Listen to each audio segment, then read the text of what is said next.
The story behind the world's most wanted hacker. In 1975, a 12-year-old boy asked a local Los Angeles bus driver for some help on a school project, for the boy wanted to write about how the bus ticketing system worked.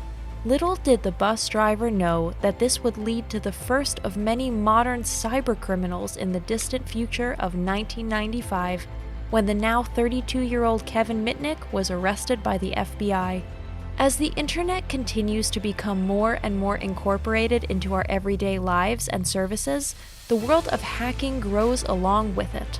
With hundreds of thousands of hackers operating today, many companies and governments now fight countless battles in the shadows against a torrent of cyberattacks. While many hackers are often anonymous or part of larger hacker groups, you often hear about individuals that epitomize the textbook cyberpunk definition of what it means to be a hacker.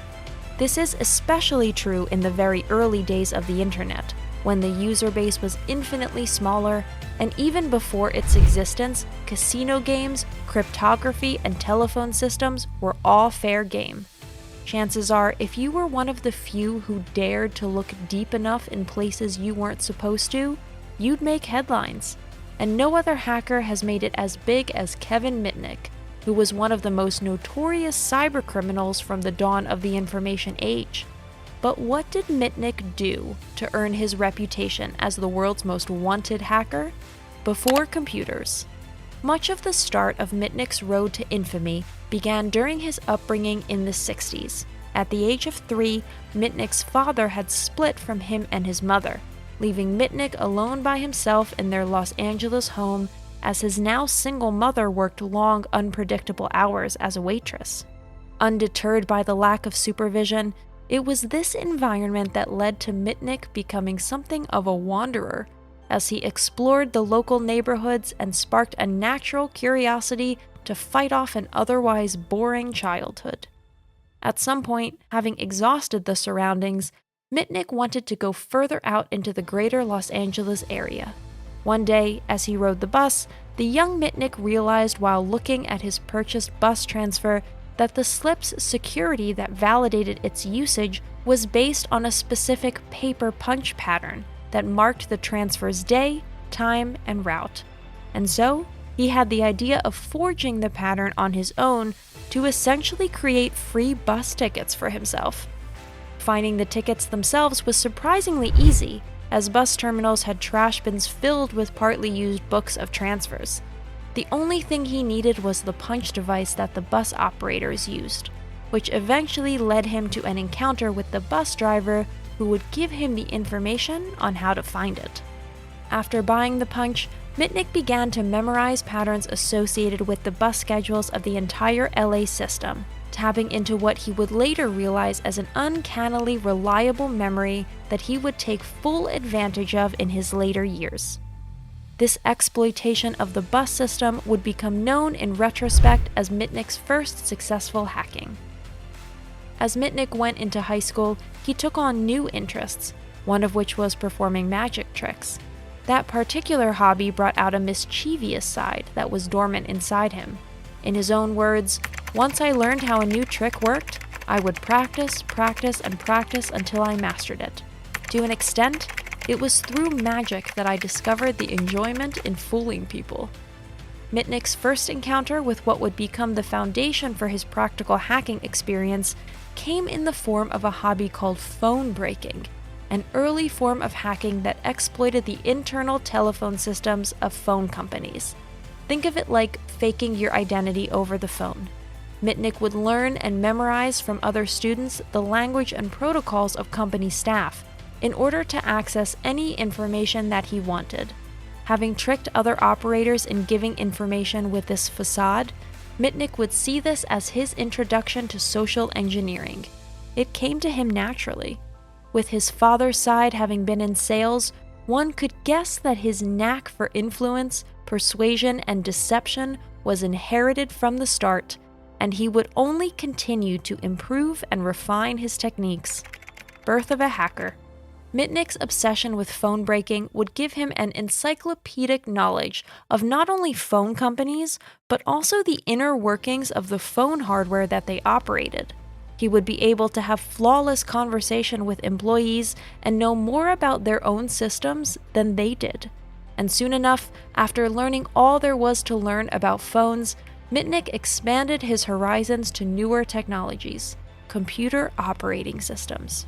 Having been established as a now exceptional phone breaker, in 1979, Mitnick was dared by a group of hackers working for the LA Unified School District to hack into the ARC, the computer system at Digital Equipment Corporation.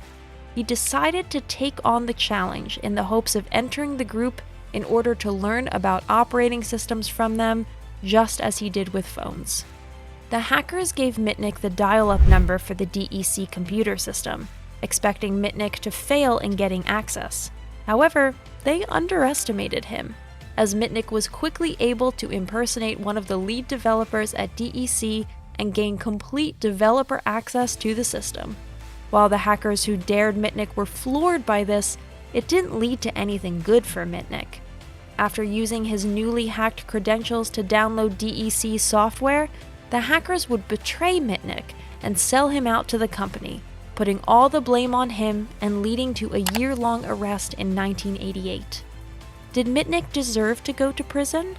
One debate that has surrounded Kevin Mitnick's name is the ethics of hacking. While Mitnick did infiltrate phone networks and the DEC network, he didn't do anything malicious with the data he acquired.